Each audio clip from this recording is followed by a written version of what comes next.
Amen. Bwana Yesu asifiwe sana. Nashukuru Mungu kwa sababu ni mwema na ni mwaminifu. Maana ninajua kwamba Mungu wetu kila wakati ana mpango mwema na maisha yetu. Maana sema katika kitabu cha Yeremia ya kwamba mawazo Mungu anayotuwazia wapendwa ni mawazo mazuri, mawazo ya kutufanikisha, kwa sababu Mungu wetu kila wakati wapendwa anapenda kuona tukifaulu na tukifanikiwa kwa sababu ya utukufu wa jina lake. Siku ya leo nina ujumbe ambao Mungu amenipa, ambao napenda niweza kushiriki pamoja nawe, na ninaamini ya kwamba ujumbe huu utabariki maisha yako. Ujumbe huu utabadilisha mtazamo wako, nawe utakuwa na mtazamo wa kiungu ambao uko na uwezo wa kuleta neema ya Mungu katika maisha yetu. Maana kitabu cha Waibrania 4:16 Mungu wetu wasema ya kwamba tuipokee neema yake, maana neema yake Mungu wetu inatusaidia wakati wetu wa mahitaji. So ninaomba katika jina la Kristo Yesu ya kwamba siku ya leo na masaa haya Mungu aachilie neema, ili kwamba neema hiyo ikatusaidie kwa sababu ya mahitaji tulionayo katika jina la Yesu. Naomba Mungu wa neema akajibu kila ombi ambalo umeomba. Naomba kwa jina la Kristo Mungu wa neema akajibu maombi yako katika jina la Yesu Kristo mwana wa Mungu aliye hai. Siku ya leo nataka kuongea ujumbe ambao Mungu amenibariki nao. Kichwa chake ama kichwa cha ujumbe nataka kuongea juu ya intercession, kwa sababu ni vizuri kila mmoja wetu kufahamu na kuelewa ya kwamba wewe ni chombo cha kubeba makusudi ya Bwana. Haleluya. Na kile chombo hujazwa katika neema ya maombi. Ama tunapokaa katika area ya maombi na maombezi, tunakuwa na zile tunasemaga tuko na mbingu ambazo zimefunguka. Maana tunawasiliana na Mungu wetu kwa njia ya maombi na maombezi. Ndio mambo ambayo yamekaa kana kwamba yamesimama, ndio kuwe na ule muondoko. Wapendwa, tunahitajika kuwa watu ambao wako katika area ya maombi. Yani watu ambao wanatafuta Mungu katika maombi pasipo kukoma, pasipo kuzimia.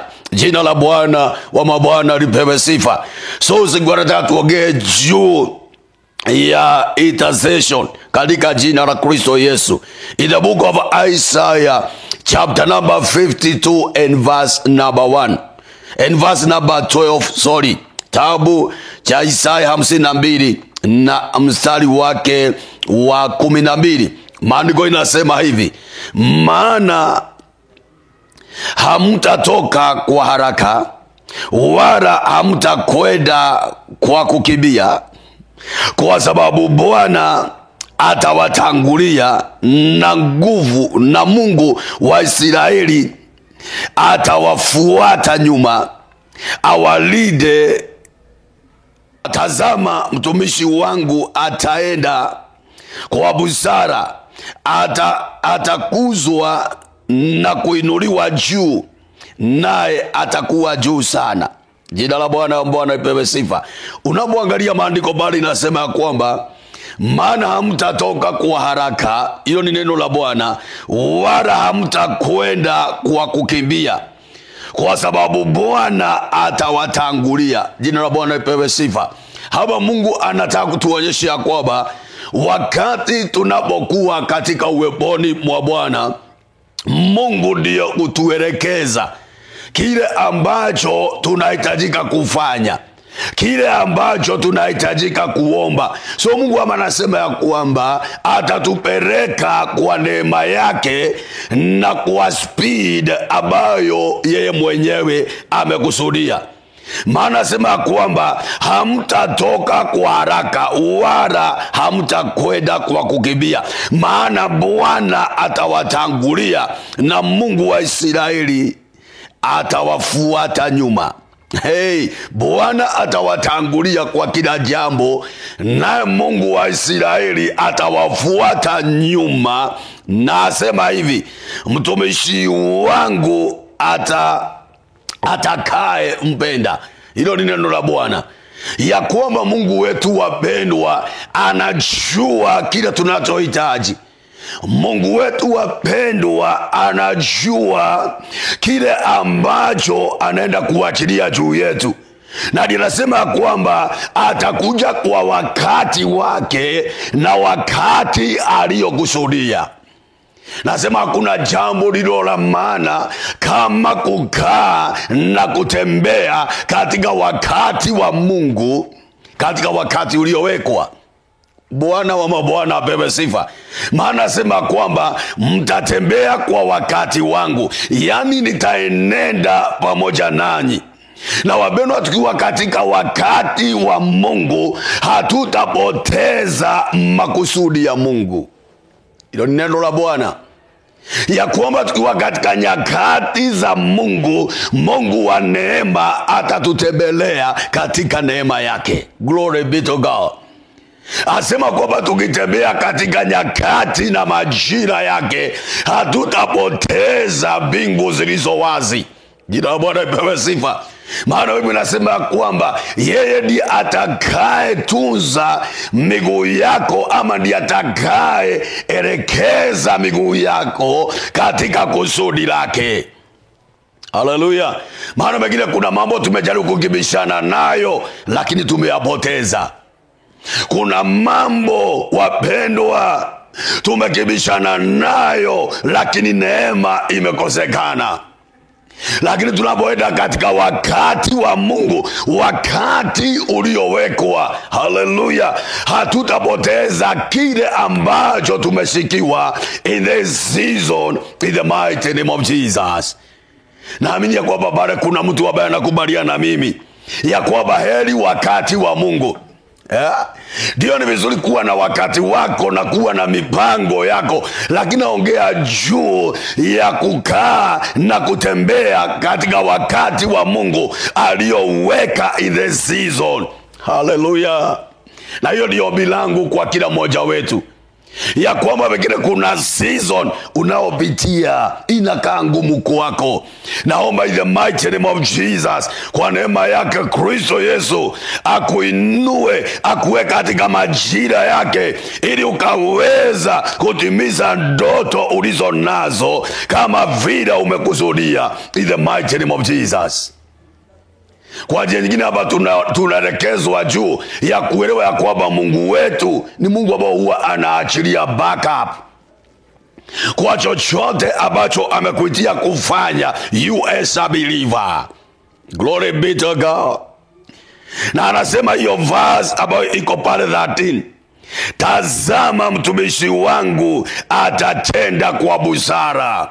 Unapoenda katika njia ya Mungu na unapotembea katika majira ya neema ya Mungu, the Bible says Mungu ataachilia neema ya busara. Haleluya. Yani hautafanya mambo kwa njia ya kawaida, lakini utafanya mambo katika speed, kwa sababu Mungu ataachilia divine wisdom in the mighty name of Jesus. Mimi ni ombi langu ya kwamba tupokee busara. Jina Bwana lipewe sifa. Maana tukiwa na busara, busara inatusaidia kuwa na conducive environment ambayo inafanya Mungu atutembelee katika wakati aliyokusudia. Ninapoangalia the Bible, ninaona mtu kama Mfalme Simon, wakati alipoambiwa omba kile utakacho nitakupa, maana neema yangu iko juu yako. The Bible says Simon aliomba busara. Hallelujah. And the Bible says Mungu akamwambia kwamba kila umeomba kilicho cha dhamana. Na Bwana ipewe sifa. Akaambia maana kile unachotafuta wewe mtu kama Simon kimefichwa katika busara. Oh my God. So ni vizuri kuwapendwa kuwa na hekima. Hallelujah. Maana Mungu alijua kwamba kile Simon ameomba, ambayo is the spirit of wisdom, alijua ya kwamba chochote atahitaji, ila kutoka kwa wanadamu either kutoka kwa Mungu, the spirit of wisdom ikiwa juu yako, lazima utapokea. Maana watu wengi wamesabaratika for lack of wisdom. Watu wengi wamekosa kutimiza ndoto zao for lack of wisdom. Nyumba nyingi zimeboromoka, ama kumekuwa na utengano ndani ya familia for lack of wisdom. So Biblia inasema kwamba, wapendwa, tumishi wangu atakaye waongoza watu wangu, nitaachilia kwake the spirit of wisdom. Glory be to Jesus. Ya kwamba huyo mtumishi wangu nitampa roho wa busara. The Bible says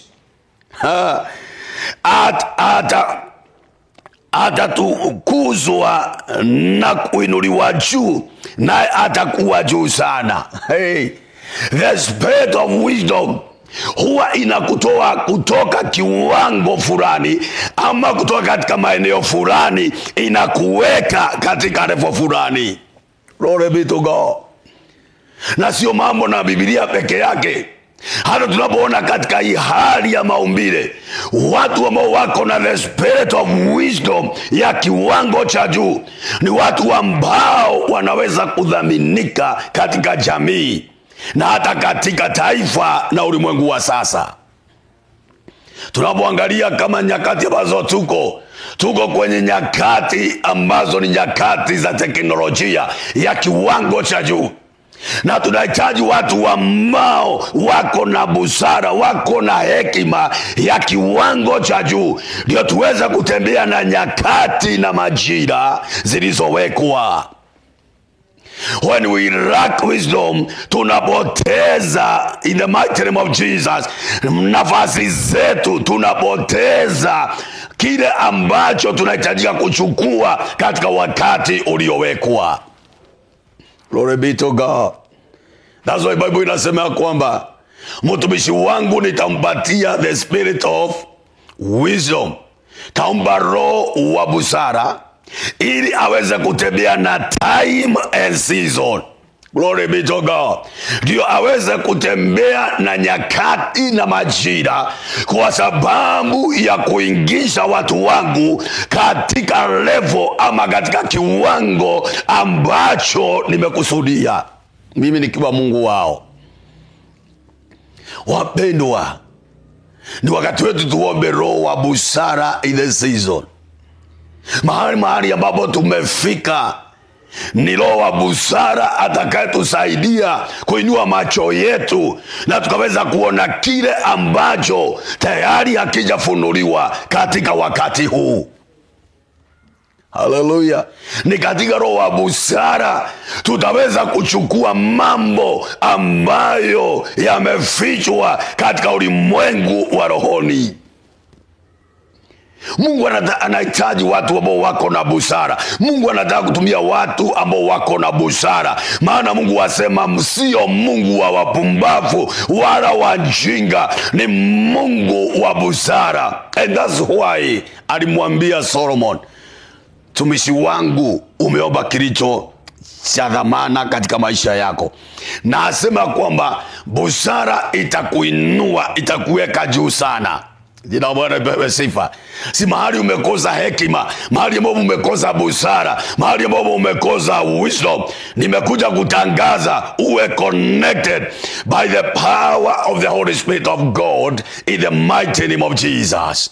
Jina la Bwana wa mabwana lipewe sifa. Nataka tuangalie kitabu kingine in the book of Luke. Kitabu cha Luka 22 and verse number 22. Jina la Bwana lipewe sifa. Very important in the mighty name of Jesus. Luka 22 and verse number 32.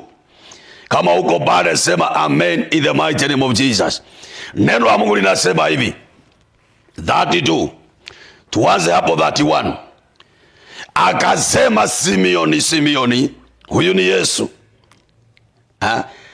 Tazama, Shetani amewataka ninyi apate kuwapepeta kama vile ngano. Haya ni maneno ya Yesu Kristo. maneno yaliyojaa wisdom, neno ambalo limejaa busara. Akaweza kuona kile ambacho kilikuwa behind curtain. Oh my God. Akaona kile Simeoni Petro hangeweza kuona na wale apostles wengine. Maana Yesu alikuwa na roho wa busara, akawa na uwezo wa kuona kile ambacho kimepangwa katika ulimwengu wa kiroho. Very powerful. Watoto wa Mungu wale wako na roho ya busara, wako na uwezo wa kuinua macho yao na kuona katika ulimwengu wa kiroho kile ambacho kimekusudiwa kutendeka kabla hakijafanyika. Inaitwa divine revelation. So Yesu akaona kile kimepangwa katika ulimwengu wa rohoni kabla hakijatukia. Hiyo ndio bilangu kwa every believer in the mighty name of Jesus, ya kwamba kile ambacho kimepangwa katika siri katika ulimwengu wa rohoni kikafunuliwe kwako kabla hakijatendeka. Mtu aseme amen. Glory be to Jesus. So Yesu maana alikuwa na wabusara, anamwambia Simeoni ya kwamba Simeoni, Shetani wataka nyinyi apate kuwabebeta kama vile ngano. Hallelujah. Verse number 32. Lakini nimefanya nini? Nimekuombea wewe ili imani yako isitindike, nawe utakapoongoka waimarishe ndugu zako. Hallelujah. Hama baada ya Yesu kuachilia neno la hekima ama neno la busara, hama anamuinua Simeon toka kiwango kwenda kiwango, ya kwamba hautazuiliwa kuingia katika level ambayo nimekusudia ukaweza kuingia, kwa sababu tayari nimesha kuombea. Hallelujah. Sura ya busara inapatikana in a place of prayer. Mtu aseme amen. Wapendwa, ukiwa mtu wa kuomba utapokea roho wa kiungu, roho wa busara ambao atakusaidia kuweza kuelewa na kufahamu vitu ambavyo vimekusudiwa kinyume chako, ama kinyume na biashara yako, kinyume na jamii yako, kwa sababu you are connected na roho wa busara. So kila Petro angeweza kuona, Yesu alikuwa na uwezo wa kuona. Jina Bwana pewe sifa. Maana alikuwa na roho wa busara. Nami nakuombea in the mighty name of Jesus, upokee roho wa busara ili akusaidie kuingia mahali ambapo umezuiliwa kuingia in the mighty name of Jesus. Maana level zingine tunataka kuingia, watu wa Mungu tunahitaji roho wa busara. Glory be to God. Lakini na ujumbe kwako. Yesu akamwambia Simeoni, Simeoni, tayari nimekuombea. Na Bwana ipewe sifa. So anamtia moyo, anamtia ujasiri ya kwamba niko nyuma yako kwa kila jambo utakalo lipitia. Hata kabla halijafunuliwa kwako, nitapigana vita vyako. So kuna roho ambaye anaona vitu kabla zifanyike katika ulimwengu wa sasa, na huyo roho wako juu yako, wewe unayemwamini Bwana. Kabla uingie katika hiyo jaribio, kuna Roho Mtakatifu wa Mungu atapiga haram, atanena kabla haujaingia kuwa tempted. And that's what the Bible says. Hakuna jaribio litakalo kushinda wewe. Kwa sababu ya nini? Kuna roho ambao hujifunua kwa wale wanaomwamini Bwana, anawaweka katika area prayer. Nalo jaribio linapoinuka, halipati kuwa na uwezo wala halina mizizi ya kilindi ya kuweza kukumaliza ama kukuangamiza. So tunakata hiyo mizizi ya uovu through kuwa katika hali ya maombi na maombezi. Ina Bwana ipewe sifa.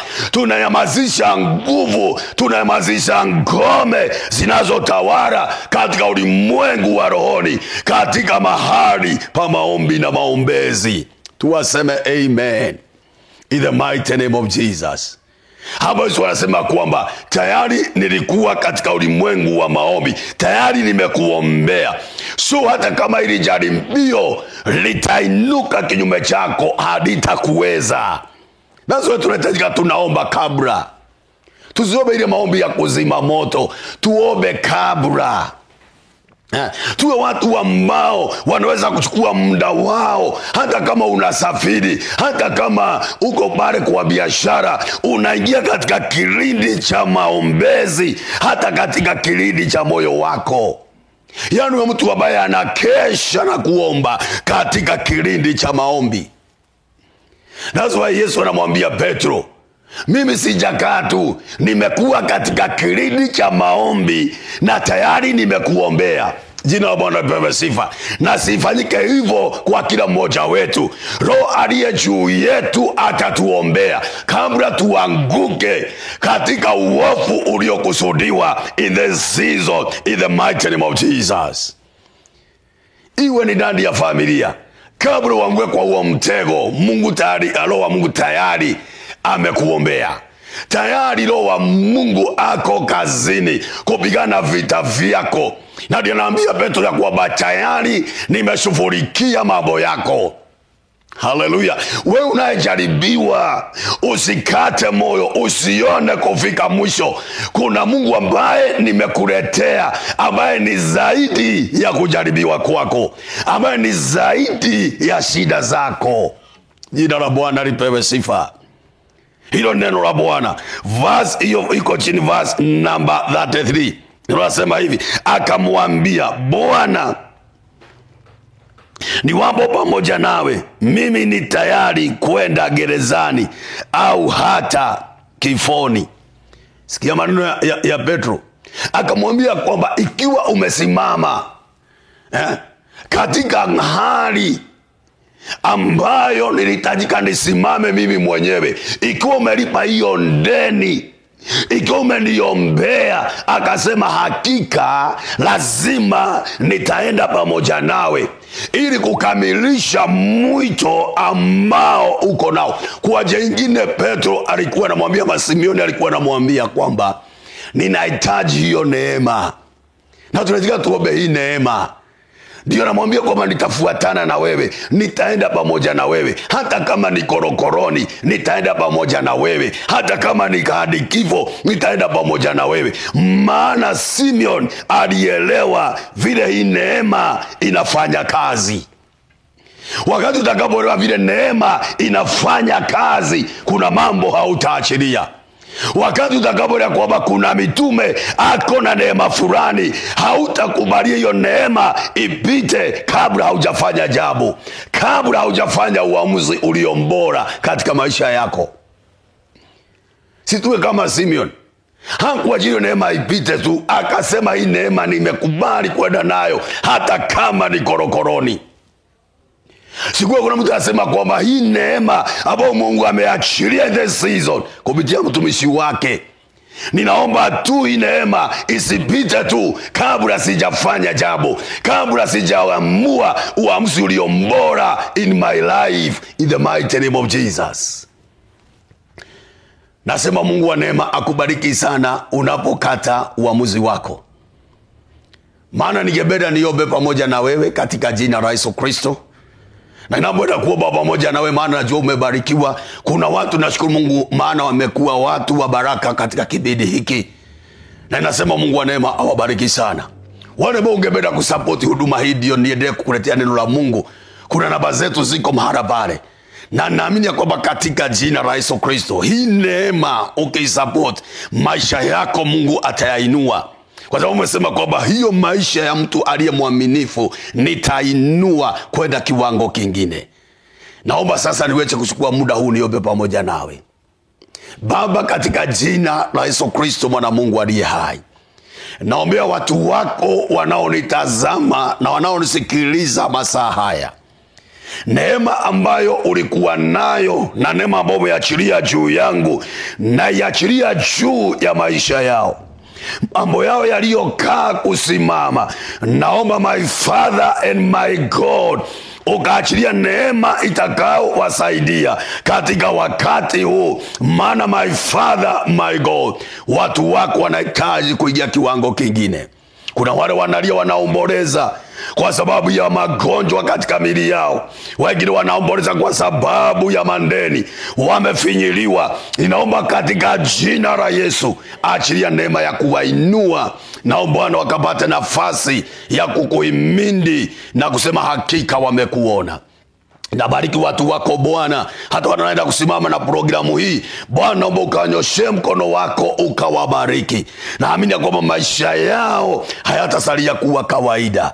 Wainuliwe na wabarikiwe kwa kila jambo, kwa jina la Kristo Yesu nimeomba na hata kuamini. Amen. Sema amen. God bless you in Jesus mighty name. Amen. Bwana Yesu asifiwe. Naitwa mchungaji Bishop Paul Mwaura, Shalom Mountain Fire Ministry. Na niseme kwamba ninachukua fursa hii kuambia kwamba ninawapenda sana, na ndio maana huwa ninakuja kwenye runinga hii ya Tumaini TV ili kunenea roho yako. Maana mtu wa ndani huwa anapenda kulishwa ili aweze kuwa na uwezo mwingi wa kupigana vita vya kiroho. Nataka niseme kwamba naendelea kukuombea, naendelea kukufikiria mambo mazuri. Pengine uko pale na unauliza kwamba kanisa letu liko wapi? Kanisa letu headquarter iko pale Moro, mahali inaitwa Munju. Ukitoka Nakuru, ukitoka Moro kuelekea Nakuru, upande wako wa kushoto pale kwenye bridge utaona jumba kubwa mahali pale, ama ukiuliza pale kanisa Shalom Mountain of Fire mahali liko, utaelekezwa. Nataka niseme kwamba nakukaribisha mahali pale. Njoo tuabudu Mungu pamoja, njoo tubarikiwe pamoja, na naamini katika jina la Yesu maisha yako hayatabaki kuwa vile tena. Nasema God bless you. Shalom, shalom, shalom, shalom in Jesus mighty name. Amen.